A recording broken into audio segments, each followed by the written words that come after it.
Hello everybody, welcome to Vedify. मैं हूं आपकी दोस्त और host Paheli. Do not forget to press bell icon to subscribe our channel and get every chapter, every activity on the same channel Vedify. So without any wait, let's start आज का चैप्टर। Excretion. So we already know that gaseous wastes generated during photosynthesis or respiration. For example, the photosynthesis waste is oxygen and the CO2 is the waste product of respiration. Apart from CO2, nitrogenous materials are also produced by organisms. Mainly, food has three components: protein, carbohydrates, and lipids. Carbohydrate metabolism produce CO2. Lipid metabolism also produces CO2. But the protein metabolism produces CO2 as well as nitrogenous materials. Because protein is made up of amino acid and amino acids have nitrogen in their structure. But how do those nitrogenous waste is excreted by the body? So the biological process involved in the removal of these harmful metabolic wastes from the body is called excretion.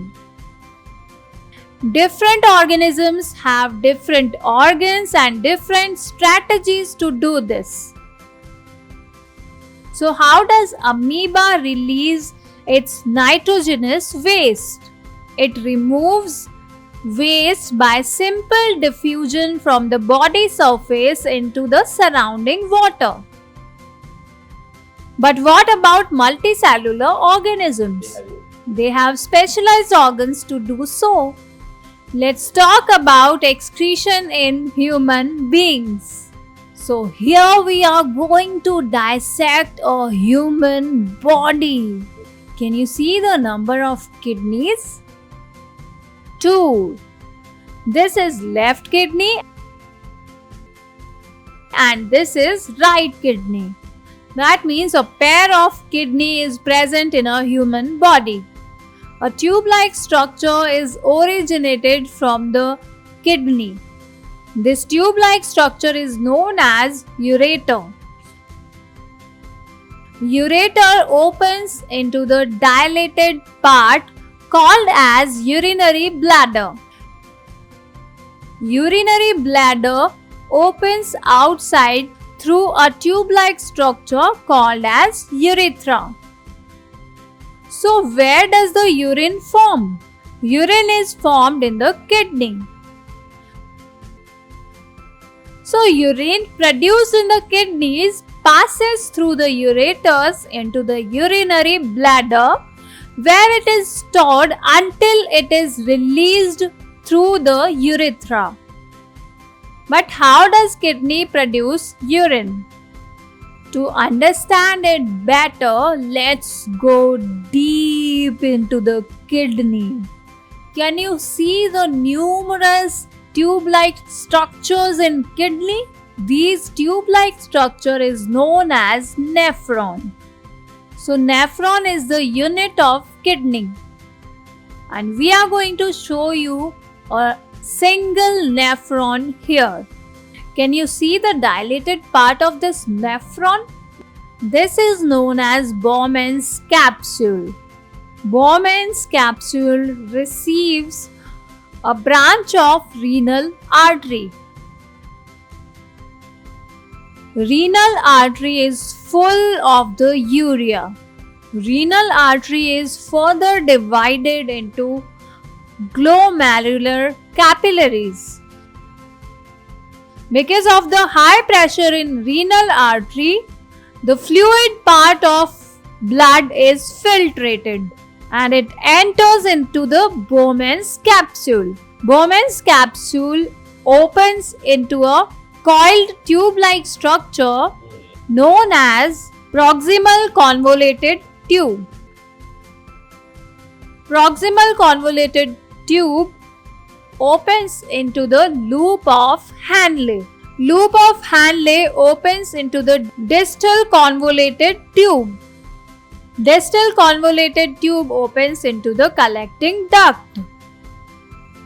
All the collecting ducts fuse and form the pelvis. And pelvis is the dilated part of ureter. And ureter opens into the urinary bladder. So each kidney has large numbers of these nephrons, which are packed close to each other. So because of the high pressure, the glucose, amino acids, salts and a major amount of water is filtered. But in the proximal convoluted tube, in the loop of Henle and in distal convoluted tube, water, salts and amino acids and glucose are reabsorbed. Only urea and some amount of water is not reabsorbed from filtrate. The urine forming in each kidney eventually enters a long tube, the ureter, which connects the kidneys with the urinary bladder. Urine is stored in the urinary bladder until the pressure of the expanded bladder leads to the urge to pass it out through the urethra. The bladder is muscular, so it is under nervous control. As a result, we can usually control the urge to urinate. तो हमारी kidney बहुत सारे nephron से मिलके बनी होती है. But what about artificial kidney? Kidneys are vital organs for survival.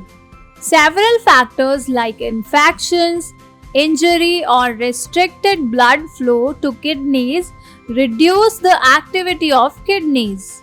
An artificial kidney, also known as hemodialysis, is a medical treatment that filters waste products and excess fluids from the blood when the kidneys are no longer able to do so. During hemodialysis, blood is removed from the patient's body and passed through an artificial kidney, which contains a semi-permeable membrane that allows waste products and excess fluids to pass through while retaining essential blood components. The purified blood is then returned to the patient's body. Hemodialysis is typically performed 3 times per week, and each session lasts several hours. Patients who require hemodialysis must follow a strict diet and take medications to manage their condition. While hemodialysis is an effective treatment for kidney failure, it is not a cure. Patients with end-stage renal disease may require a kidney transplant to improve their long-term health outcomes.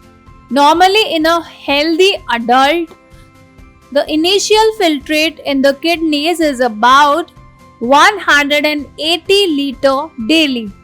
However, the volume actually excreted is only a liter or 2 a day, because the remaining filtrate is reabsorbed in the kidney tubules. Organ donation. Organ donation is the process of giving an organ or a part of an organ for transplantation, typically from a deceased or living donor to a recipient in need of a transplant.